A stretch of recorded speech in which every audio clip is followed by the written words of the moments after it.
বুঝতে পারেনি। রোহান না পারছে ঘর থেকে বেরোতে, না পারছে শুতে, না পারছে খাট থেকে নামতে। মোমবাতি প্রায় বন্ধ হওয়ার দিকে, সে খাট থেকে নামতে পারছে না। ভাবছে যদি খাট থেকে যদি নামি, খাটের তলায় যদি মায়া থাকে, যদি আমার পাটা ধরে টেনে নেয়। এই ভয়তে সে খাট থেকেও নামতে পারছে। রোহান যখন মোমবাতির দিকে তাকায়, দেখে যে কাঁচটা ভেঙে নিচে পড়ে আছে। রোহান শিওর হয়ে যায় যে ওই ডাইনি তার সামনে এসেছিল, তাকে ডাকছে। এই ভেবে আরো যেন থরথর করে কাঁপতে থাকে ওই কাঁচের দিকে তাকিয়ে।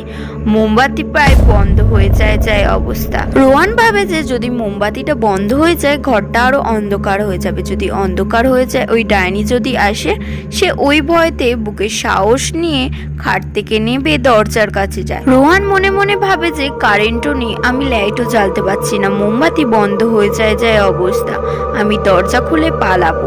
সে দরজা খুলতেই দেখে যে তার সামনে ডাইনি রোহানকে মেরে ফেলে।